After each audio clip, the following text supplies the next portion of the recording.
Hello everybody, it's me Gifty here and you're watching AGA Vlogs. So today we'll be making butter chicken. For making butter chicken, we'll be working on two steps. One is making the butter gravy and another is making the chicken tikka.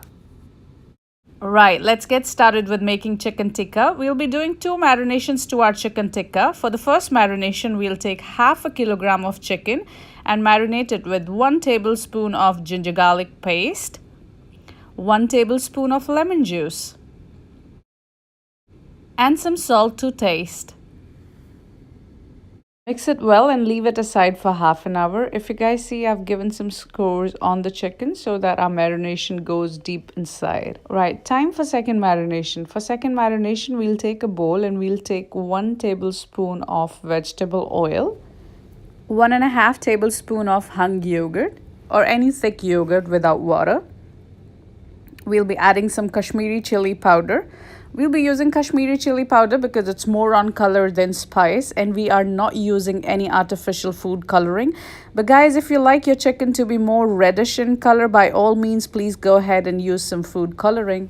Make it to a smooth paste. Once your smooth paste is ready, we'll squeeze our chicken from the first marination and we'll add it to the second marination, just like this. So you all might be thinking, why two marinations? Two marinations because it gives better flavor to your chicken tikka. Now we'll be working on the butter gravy. For butter gravy, we'll be taking a pan and we'll put good amount of butter in there, and then we'll be adding a whole set of whole spices like green cardamom, black cardamom, cloves, cumin, red chili, bay leaf, and 2 cloves of garlic. Add 1 thinly sliced small red onion. Cook it for a minute or two, and then we'll be adding 3 medium-sized chopped tomatoes.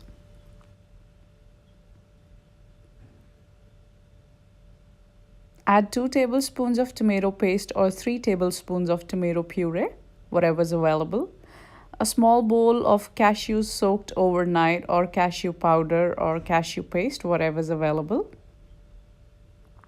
Add 2 cups of water and cover it up with the lid until everything is nicely mushy and wilted into that pan. And the most important thing to be kept in mind is butter chicken gravy is supposed to be very velvety, tangy, creamy, buttery gravy. We shouldn't empower it with any of the spices, so we have to use minimum spices as possible. If you guys are not happy with using whole spices, by all means replace it with just 2 pinches of garam masala. Simple. Cool down your gravy a little bit and then make it to a smooth paste. So now we'll be straining this gravy for that smooth velvety texture.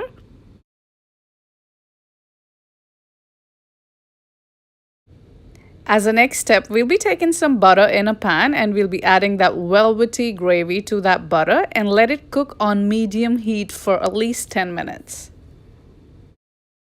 Alright, in the meanwhile, we can roast our chicken. Let's put it in the oven. Okay, at this stage, we'll be adding some cream to our gravy. Either some thick cream or some pouring cream, whatever's available.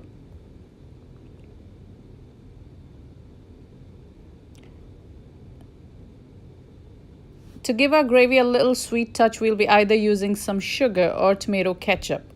I prefer tomato ketchup because it's sweet and tangy at the same time and works perfect for our gravy. So I'll be adding 2 tablespoons of tomato ketchup and mix it well. To finish our butter gravy, we'll be adding some fenugreek leaves, which is kasuri methi, some salt to taste, and mix it well. At this final stage, we'll be adding our chicken tikka to this butter gravy.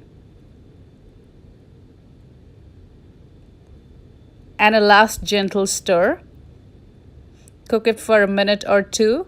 And there we go. Ta-da! Our butter chicken's ready. Enjoy your butter chicken with some rice, some garlic naan maybe. Ooh, my favorite. Alright, thanks for watching, guys. I love you all. Mwah.